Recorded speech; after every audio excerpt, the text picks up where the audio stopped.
Greetings and salutations. This is Abdelhadi with The Bitter Truth, where we may not have all the answers, but we're going to ask an awful lot of questions. You can also visit thebittertruth.info and get some fabulous swag to make your life better. You can join the Patreon page there. You can be a bitter pill or a spoonful of sugar or the medicine going down. And like I said, it helps the show. We don't take advertising, so any little bit helps, and we always appreciate it. As always, you can listen to us at no charge on YouTube, Spotify, iTunes, Podcast Addict, the whole 9 yards. So without further ado, I'm excited. I met this guy a few weeks back on a podcast that we were sharing with our good friend Heaton. If you've heard him on our show before, then he's a pretty clever fellow, and made the acquaintance of Travis Irvine. And he's also a documentarian in addition to being a comedian. He ran for mayor and documented the experience in the documentary American Mayor, which I'm going to have a link to in the show, and I highly recommend watching it. I had a great time watching it. I just got some questions, and I wanted to have Travis come on and talk about what's happened since. Travis, how you doing, man? Hey, Abe, thanks so much for having me. I appreciate that you actually live in a house as opposed to Andrew Heaton, who apparently lives in a van now down by the river, which I also respect. But I do respect that you own your own home. Well, I don't own it. I rent an apartment, but and that being said, Heaton actually has beautiful women bring him water in the trailer, and I do not.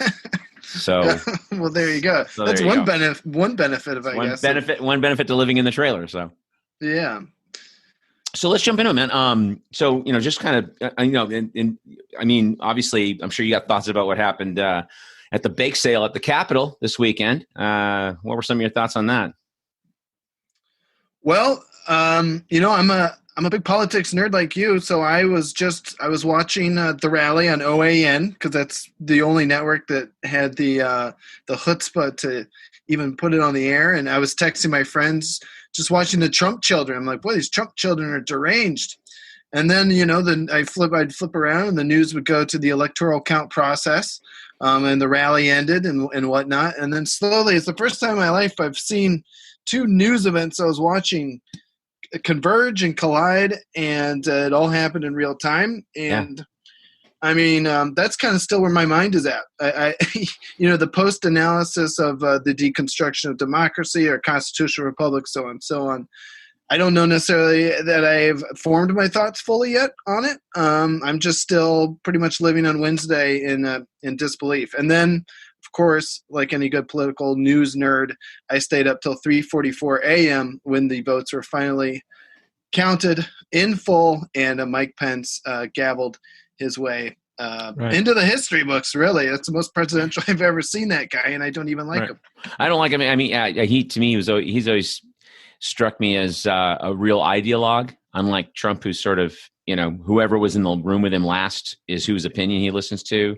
Guys like Pence, Ted Cruz, those guys are the true believers. They believe this shit, right? So, that's my challenge with this whole thing too. I didn't look at it as much in abject horror as some of my friends. I mean, I was pretty disgusted, but it was sort of inevitable. I looked at it as inevitable. I mean, you look at the week before, the guys that vandalized Pelosi's house, vandalized Mitch McConnell's house. They had things like cancel rent and graffiti. That's not exactly a Trumper message. So kind of what I'm seeing is all sides are now feeling it, and they're all kind of coming. The system has kind of failed a lot of people. And so I'm thinking this is going to be sort of the beginning of a lot of this kind of shit. And I'm not happy about it. It brings me no great joy. But the pattern I've seen over the last at least 30 years is whatever happens overseas happens to the American people in 10 years. Right. So if we're arresting people without charge and putting them in detention centers in Libya or somewhere, we're doing the same goddamn thing here, and now we are more forcefully than before. So the Capitol thing was, God, it's to me it was no different than any coup we've ever staged in any of the 70 odd countries we've done that shit in. Right. That's why I've been joking. Joking, not joking with my Trump supporter friends who, now conservatives in this country have a reckoning. Are you for a constitutional republic, or are you for anarchy and chaos? Right. Libertarians, a group that I've been a part of for a long time, certainly have that choice to make. Because so many of them are anarchists, but at the same time, what are you overthrowing the constitutional republic for? Right. A monarch? Right. Well, then you're doing it wrong. Right. So yeah, so I don't know. There's so many thoughts to go over with the entire thing, Sure. the entire ordeal. I think, to get back to what you wanted to talk about, I think it does reinforce, at least in my mind, something that I've believed for 15 years now, and that is that everyone should get involved with the democratic process. And run for office. Run for local office first. If you do a good job, then you're eligible to run for state rep. So many of these states who send, just whether it's red or blue, they just kind of vote with their political party once they get to DC. But I really want to just see more independent people running for local office and then making a run for state government legislatures, because that's a doable race to win, and then you can slowly start to climb up the political chain and hopefully make a difference in a good way. Because I think we saw on Wednesday so many of these people. I mean, Ted Cruz, Josh Hawley. I mean, some of these people are just. I mean, I don't. They're wildly unspooled, man. Yeah, and they're narcissists who I think that was a political stunt by Cruz and Hawley to set themselves up for 2024. And how useless has that been? How useless is it that 140 of those Republicans in the House bothered to bring up their election fraud claims in the 2 hours of debate, for Georgia and Pennsylvania? Right. I mean, those are the only two they got to debate, and even then, I watched all of it, and you know what? That's not the place to take those arguments. It's not. No. You don't do it in the House. You do it at the states. So yeah, I just it reinforces a lot of things, like you said. Also, like you also said, so many people we could have seen this coming. I mean, for years and years they've asked Trump, "What are you going to do if you don't accept the election results?" Or what if you lose, and so on. And now we've seen. Right. This is what he always said he'd do. And this was it in full. And it honestly reminds me of a guy I used to work for with the Libertarians, a guy named Roger Stone. Roger Stone. The Roger Stone? Roger Stone. He worked for Gary Johnson's campaign in 2012. That's where I met him. I didn't know that. He kept me around for 4 years to make videos, write jokes, host rallies, things like that. And, it's easily to say that once the Trump stuff happened, we kind of parted ways, but sure. That Stop the Steal stuff had Roger Stone's fingerprints all over it. Yeah. And it's like you pointed out, who was the last person in the room with him? Roger Stone must have been in the room with Trump the week before, just telling him this is the way you got to do it. And look how close they came to actually working. If they had gotten in that room with Pelosi and with Pence and the zip ties, this could have actually gone a way far different than what we are used to. Yeah, and to be very candid, I don't like these people. I call Mitch McConnell Mitch McCornhole. I call Nancy Pelosi Boozy Pelosi. I can't stand them. To me, they're just the big same. And this. You're libertarian. I don't need to tell you, educate you. It's like it's one big giant gangbang, and we're not in it. It's a corporate money gangbang, as George Carlin said. Not quite like that, but we're not in it. It's a good paraphrase of Carlin, though. It does feel more like a gangbang these days. Yeah. Well, yeah, if he was alive, he'd probably change it to gangbang. Mm-hmm. But hey, listen, man, let's talk about Bexley, Ohio, and I've been through Ohio only once, but I spent like about 10 days there in Cleveland and Columbus. Went to Canton for the football hall. I had a great time. It was in like September, so it was not snowing, which y'all get up there. But Bexley, Ohio, you're only like 2 miles from Columbus, right? That's right. Yeah, it's basically Columbus. Bexley's like a suburb of Columbus. Yeah, so it's like a commuter. So you were 24 years old, and you decided to run for mayor. Now, I think the thing that kicked off your campaign that got you to do it was the development for expansion by the Capitol, right? Was that supposed to be a dorm at OSU? Is that what that was? Like an extra dorm that was going to be there, or what was that? Capital University is its own university, and it's located squarely in our little suburb of Bexley. But they also have a big law school building downtown Columbus. So it's kind of it's a modest, small liberal arts school, probably Division III, but they have a few different campuses, and I grew up right across the street from their main campus, and that's the one that was expanding. And ironically, is also the one that in the last 15 years since they initiated these expansion projects, they've run out of money, just like every other liberal arts school. Enrollment is down in light of a pandemic economic distress since 2007. This is the second economic crisis they've faced. But essentially they are expanding and they are colluding in backroom deals with our city hall. So this was a Capital University city hall collusion expansion, and we're a small town, so pretty much my parents and all the neighbors on the street I grew up on basically got letters saying, hey, this expansion is happening, we're rezoning your neighborhood and you're in the way.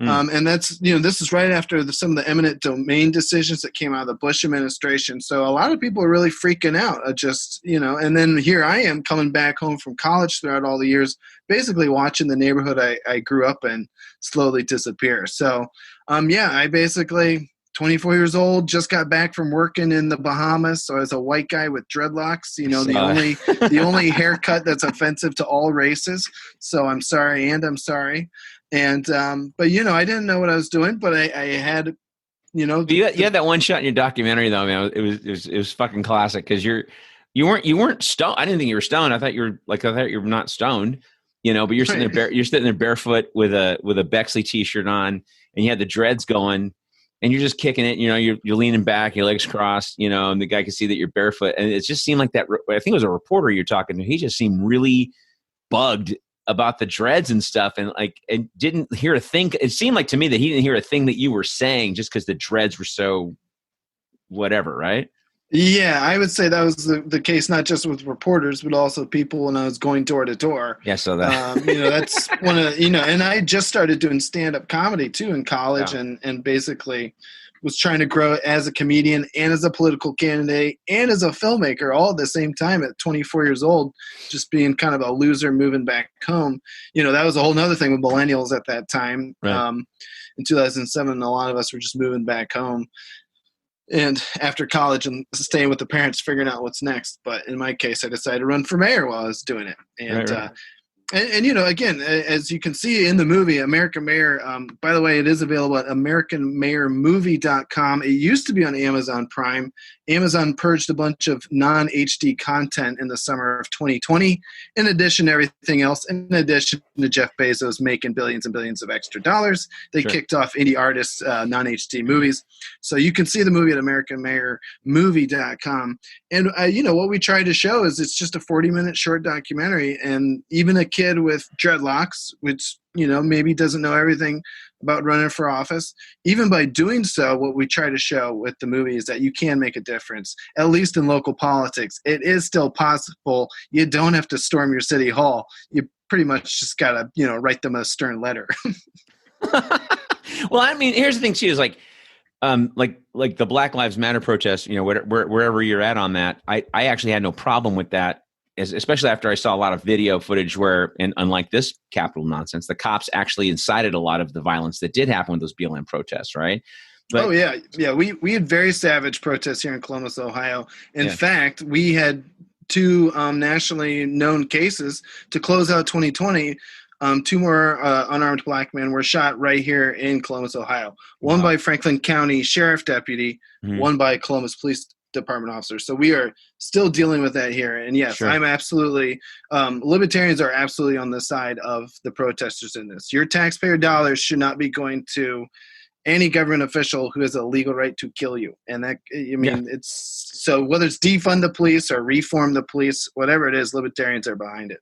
Well, and it's the point, just kind of speak to your point a second ago, because I got another question for you, but, I don't mind the marching, anything that's not the pussy hats with a 2-hour permit to carry a stick. I mean, real marching, inconvenience things, block traffic, get on a bridge, that kind of shit.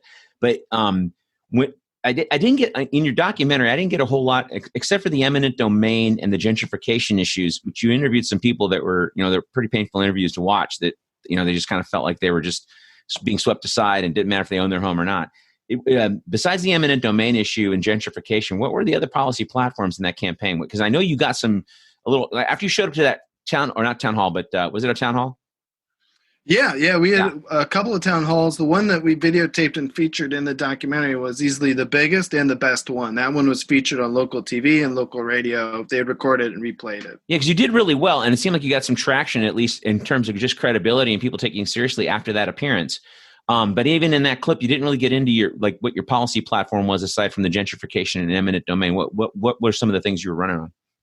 Yeah, there were certainly other aspects. Obviously, for the documentary, you try to focus on what your main point was, and Right. kind of that story arc of beginning to end, what happened. But we had a couple other things I was really proud of. Namely, we needed a new police station. I know we were just talking about defunding and reforming the police, but our city needed a new police station back in 2007. The old one was decades years old, and just not adequate anymore. So, as candidates, that's something we had to talk about. Mm-hmm. And it was 2007, and it was the height of green building becoming more and more popular, LEED certified, things like that. And I had been going to some local conferences, just learning more about it. So one of the things I put out there is that they should build the new police station eco-friendly, and the idea is that if you get it LEED certified in the short run, it's kind of like weatherizing your house. You end up saving far more money in the long run. And it's something a lot of local governments and state governments and even just businesses are doing. Now that you build new buildings, you build them eco-friendly, you're saving on your energy bills tens of thousands of dollars, hundreds of thousands of dollars a year, Sure. depending on how big your facility is. Long story short, the police department they built it eco-friendly. That was just another idea that I had in my little 24-year-old dreadlocked head, and I put it out there in the debates. It caught on. The city council and the mayor and the police department all ended up doing it. So That's cool. It's just it's another one of those things of just like you put out ideas, and the nice thing is generally, at least in local governments, there's still some called meritocracy, where the good ideas float to the top, and the good people get to the top to implement them. Right. Well, and obviously too, because dismissal and judgment and indictments are quick at the local level. Yes, my gosh. Yeah, no, there's the turnover. None of the people I was on running with, they're not involved with city council or anything anymore. One of the guys is dead. One of the guys is divorced. And there is one city councilman who makes a little cameo in the movie. He is now our mayor, and he and I get along great. So nice. I'm supposed to catch up with him next week. So that's another nice thing, just by running. Meeting people. You get to know your local officials, and then they know you, and they can call you, and you can text them, and it's it turns out to just be mutually advantageous for everybody. Nice, man. Hey, so real quick, because also you ran for governor in 2018, so right. it's some years after the mayoral run. And obviously you ran against a Democrat and Republican. I looked it up too. I don't think the Greens even had somebody. I think it was just you and the Democrat and the Republican, right? There was a Green candidate, but it was the last gasp of what I think the Green Party will be. I think a lot of those progressives are starting to get more involved with the Democrat Party, and I unfortunately I think certainly here in Ohio, where ballot access for minor political parties is already pretty restricted. Yeah. We did have a Green Party candidate. I actually know her. I have her. She's a realtor. She gives me a little calendar every year, so I have it around here somewhere. So we are friends. Yeah. But no, they had a pretty modest performance even for Greens, and right. I see a lot of those folks just going over to the Democrats and the Justice Democrats, starting to primary more people. Right. Well, and that's the thing too. I mean, any progressive who's working with the corporate Democratic Party is, to me, you're a Democrat, and then the Justice Democrats. That has been the biggest flame out of a movement that I've seen in the last 10 years. At least with the Tea Party, those guys. They were so awful. They got John Boehner to quit. You know what I mean? And now I'm not a Tea Party guy, but it just I respect that they were like, "Fuck you, we're not going to do this, and we're going to give you trouble every time you open your mouth." And these so-called progressives in Congress, they let Pelosi just run defense budget, whatever, man. But so did you ever get to debate in the 2018 governor race? No, the only.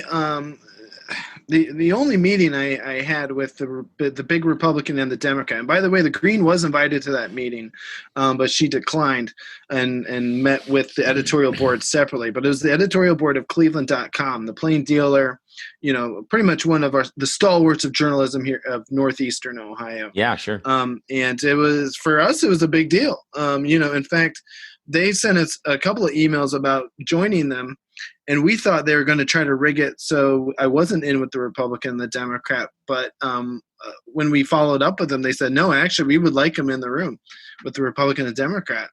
And so that was it. It's an hour and a half. It's about 90 minutes of the Republican and the Democrat arguing between each other. It's me sitting off to the side, constantly gesturing, making quirky faces in disgust of the entire thing. I kept offering to sit in between them because they were just arguing like an old married couple the whole time. And really, the penultimate part of my role in the entire debate was at the end. I made them shake hands because they had been so awful to each other for 90 minutes. I made them shake hands and compliment each other on one good thing they had done when they served as attorneys general, as they both did. And they begrudgingly did it. They begrudgingly shook hands. And after they did, I looked at the editorial board and said, no, if I could do that, just imagine what I could do in the state legislature. Whew, save the whole thing. Because I just, it was like I only got to say those few words. I think I spoke about 5 minutes, that whole 90 minutes. Wow. But, that's what happens, Yeah. We kind of have a running joke in the Libertarian Party circles of what's the threshold you need to be polling at to get into a debate. And it's usually 5% above of where the Libertarians polling because they never want anyone else in the debates. The Ross Perot glory days, when I was a kid and I saw Ross Perot in those debates, I was like, hold on, there's more than two. It blew my mind. Since then, I've arguably both parties, Republicans and Democrats, have done all they can to keep any third, independent, green, socialist, libertarian, you name it, they keep us out of the debates, and they try to keep us out of polling. They try to keep us out of media. Sure. It's that's why the Council of Presidential Debates was invented, and they took it away from the legal women voters, because the legal women voters was basically an ersatz PTA, and if a guy like Ross Perot showed up, they're like, yeah, sure, get on in, and it created a lot of a stir. I mean, people blame Perot for Bush losing to Clinton, because he took like 15% of the vote, which is a shit ton. For an independent, 19%. Yeah, okay. So it's a shit ton of votes. I mean, it's not like 1.5% or 1%. Right. Like I'll hear Democrats still bitching about Gore in 2000. I'm sort of going, well, number one, you're giving Bush a tongue bath these days, so I don't know how much you actually hate Bush. And then number two, if Gore ran a real campaign and took Arkansas, which was Clinton's home state, and took Tennessee, which was his home state, he wouldn't have even needed Florida. He would have won by a ton. But he ran such a tepid, pussy campaign, kept putting his finger up in the air, and his big pet issue, climate change, he didn't even talk about that, because he wanted to alienate people. And then he wouldn't bring Captain Blowjob out to campaign with him because he was afraid that it would make him look bad. I go, dude, first of all, he was he was impeached on perjury, not a blowjob. Number one. Number two, he was acquitted. That means he's acquitted. OJ got acquitted. That's what happens when you get acquitted. You're not guilty. You're not in jail. You don't get whatever. So bring his ass out, because the perception for most people was that was a successful presidency, even though you and I both know it was not. But he was too chicken to do that. So that it came that close to and then they get to the Supreme Court, who made them stop the count with 120,000 votes left to count. You're going, come on, man. And so the whole thing was a total shice. But then at the end of the day, like with Biden winning, and I'm pretty sure you feel this way, to me, it was just, I don't know, Republican won anyway. It's like the 10th floor of Goldman Sachs beat the 14th floor of Goldman Sachs. But I mean, yeah. But real quick, man, moving forward here. So, obviously, stand up is sort of where it's at because of the stuff that's been going on. But I know you just released your second Raccoon movie in the summer. We talked about that a little bit on the show we did together, and you're like number one in the country for a couple weeks, right? Yeah. When we're not making politically conscious short documentaries, we're making super dumb Killer Raccoon feature-length films. So my movie Killer Raccoons 2: Dark Christmas in the Dark. We're past the Christmas season, but some people would say, kind of like Die Hard, it's a fun action movie that you can watch at any point in the year. I think I still have a visual here. I know this is lost on the listeners, but we do have the visual. Killer Raccoons 2: Dark Christmas in the Dark. It was the number one comedy in America for 2 weeks by default because there were no other new comedies in America for 2 weeks. So, nice. Kudos to our distributor, Indican Pictures, for getting it out there just in time for Christmas in July. I think it was out. Like literally the 31st, and then that weekend we were the #1 new comedy. And then even in a few weeks there was a Liam Neeson movie out of Italy that they deemed a comedy that I guess replaced us. But I don't know if Liam Neeson's in it. I'm pretty sure it's just a movie about him trying to find his daughter. Right. Well, yeah, at the mall or at college. Hey, so and real quick, I mean, I don't want to get too much into Ed Larson's thing. I want to interview Ed, as well. And I really appreciate you introducing me to him because I watched his documentary too, How America Killed My Mother. You had a lot to do with that. You were a producer on that, right? Producer, director, editor. Okay. Ed and I kind of co-wrote it together. But yeah, it's it was one of the harder movies. Again, it's just another short documentary. Sure. Similar to American Mayor in length, but in terms of content, much, much more difficult than just kind of following a campaign. When you're making a documentary, you kind of go in, you don't know what your story is going to be. You got your starting point, your end point, and even then you got to kind of adjust those in editing. And for Ed's movie, all we knew going in was that his mom had just passed away, very tragically and unnecessarily, as Absolutely. we show in the movie. And Ed came to me to basically take his mom's insurance money and use that to shoot a documentary about what the heck happened to her in those final few years. Because she was a diabetic, she was a gambling addict, she was disproportionately poor because of the divorce. Ed's dad left the family, never paid child support. And it's unfortunately some of the millions, you gotta assume this is just one mom. This happens to millions of other moms in this country, and it really is just one of the saddest things, the politics and policies of moms, dealing with moms, and not just the health issues, but what they're entitled to with compensation when fathers leave, what they're entitled to with compensation, government programs, they try to help single moms.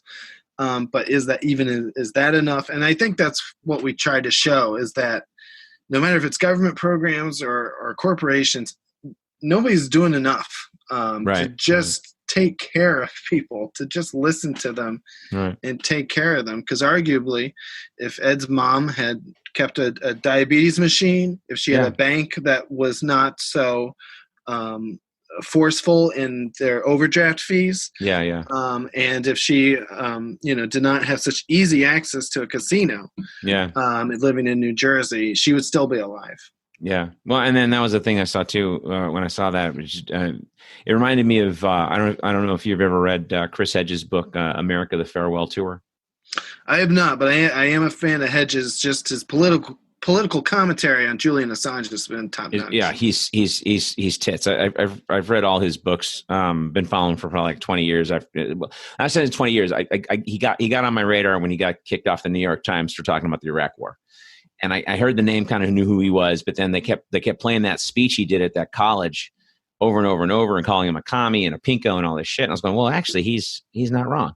And then he took off on his own career, started writing books. But I mean, every book he's written has been genius. But America: The Farewell Tour covers a lot of these things that you guys in 40 minutes you guys touch on a lot. I think the only thing you were missing was opium addiction, but everything else was pretty much in there, And we just lost this way. We lost our way. We don't have that filter to help people anymore. It just seems like, well, fuck that guy, or screw him. I got mine. I'm cool, right? Okay, yeah. Yeah, no, it's I mean, we didn't even get to tackle everything we wanted to tackle in 40 minutes, Yeah.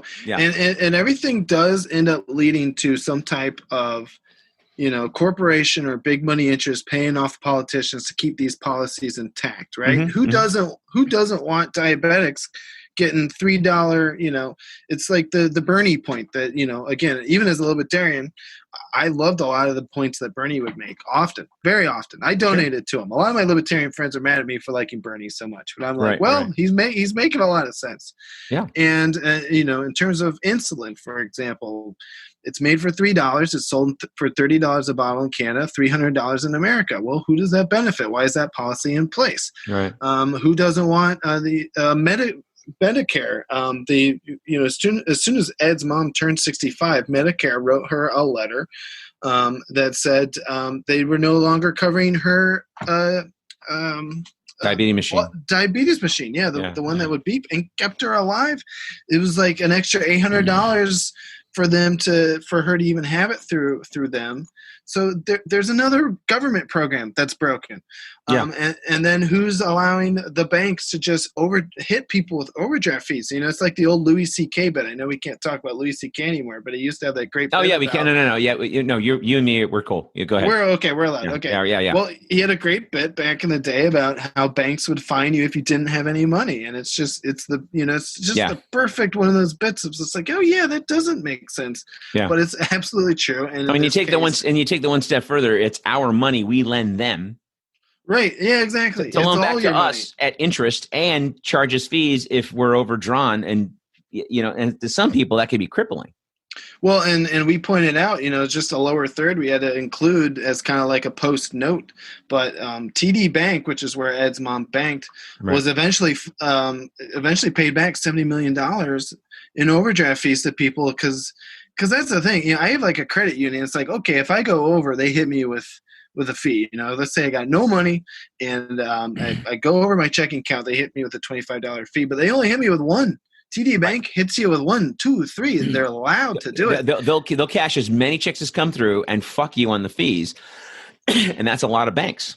And in Ed's mom's case, it proved to be one of the biggest reasons she fell into this downward spiral. And you look at Ed's mom in the last month of her life, when she was really entering this downward spiral, it was about the overdraft fees. How much did she have in her bank account? How much could she afford to spend that month to just keep herself alive?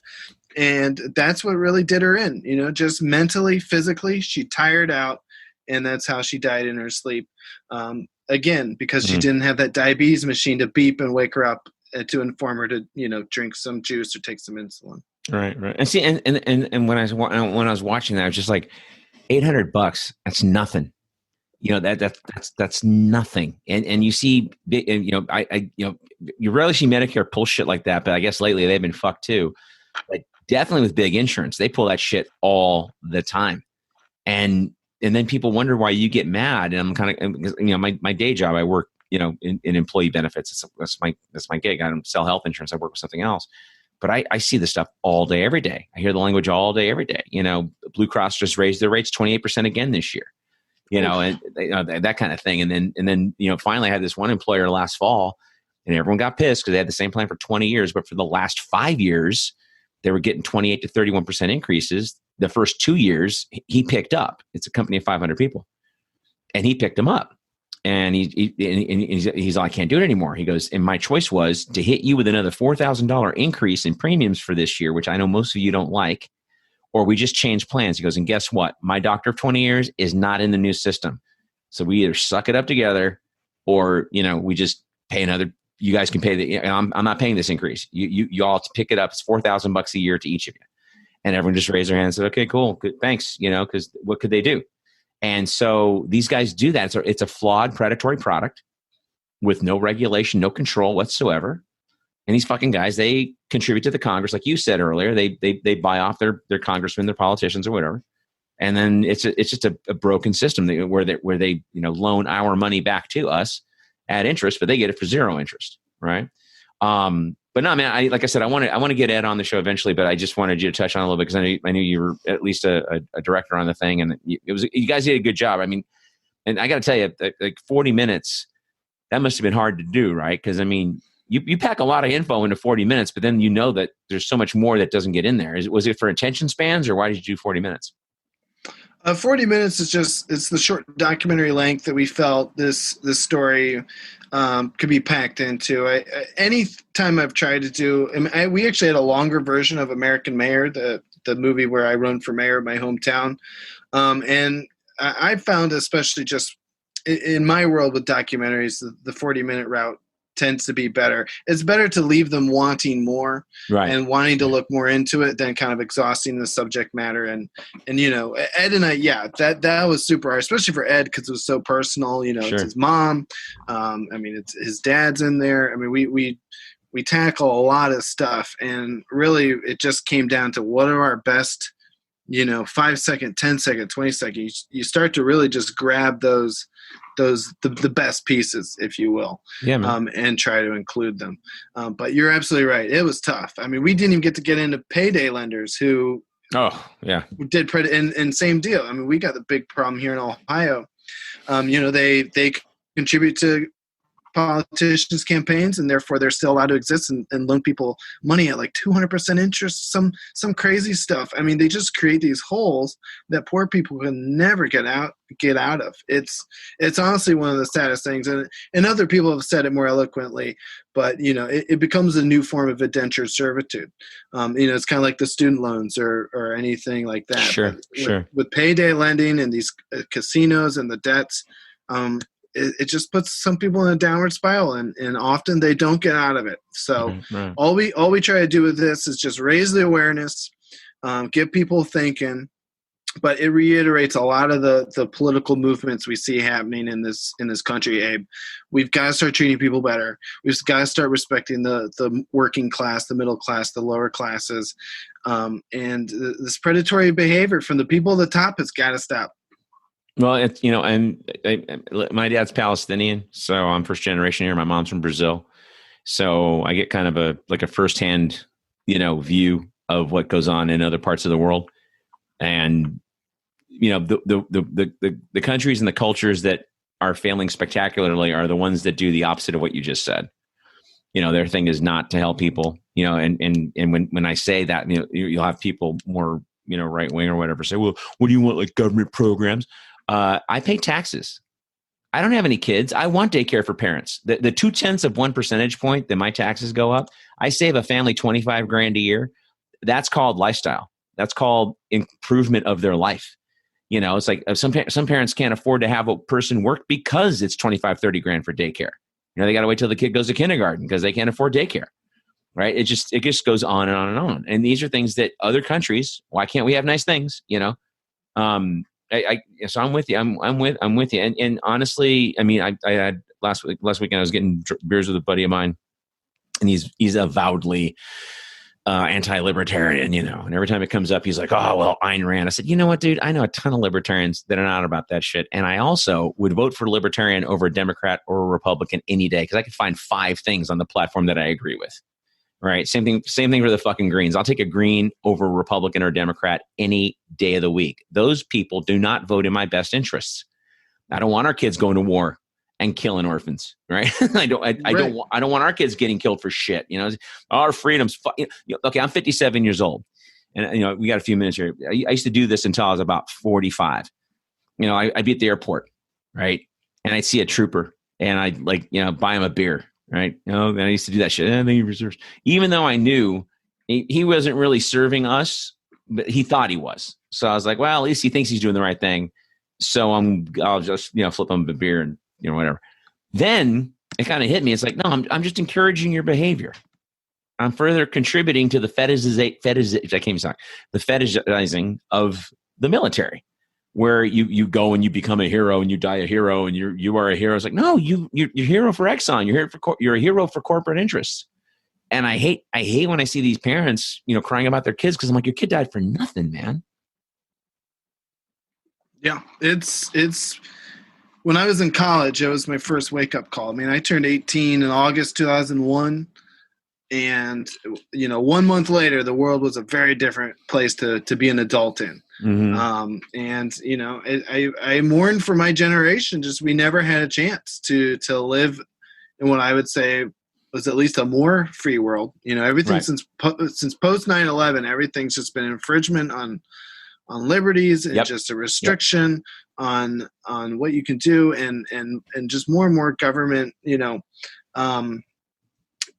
interference in our daily lives. And and you touched on it, honestly, the only nice things that out of all of this that I've monitored for the last 20 years now is this weird alliance between progressive Democrats and libertarian Republicans. You know, who voted against the Iraq War? Ron Paul, Dennis Kucinich, Bernie Sanders. That's right. You know, who voted against the Patriot Act? Ron Paul, Russ Feingold, Right. Lincoln Chafee. Yeah. I mean, these are people who dance around the political spectrum on their own respective sides, left and right. But if you look more carefully at the political spectrum, it tends to end up being a circle. Because when I'm marching hand in hand with Bernie people, whether it's against the war or against criminal, or in favor of criminal justice reform, or against the drug war, in favor of marijuana legalization, there's so many areas where progressives and libertarians agree. And I really do hope, again,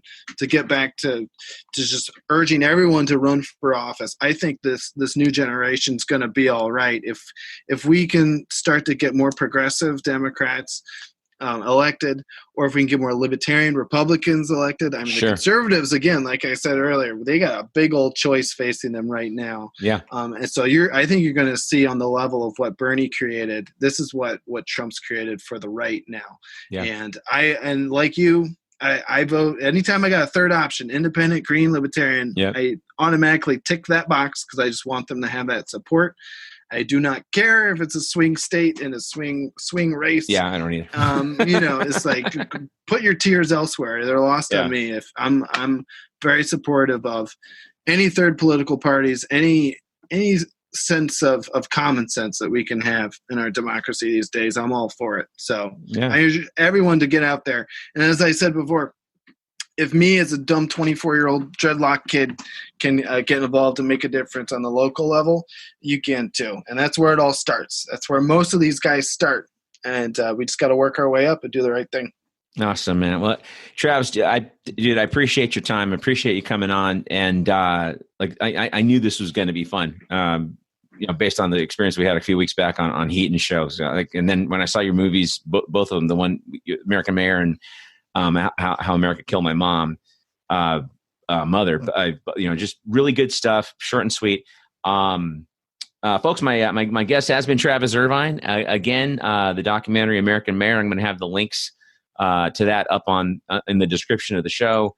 You can also, like I said, you can visit us at patreon.com, and you can visit us at patreon.com and / The Bitter Truth or thebittertruth.info. Help us out there.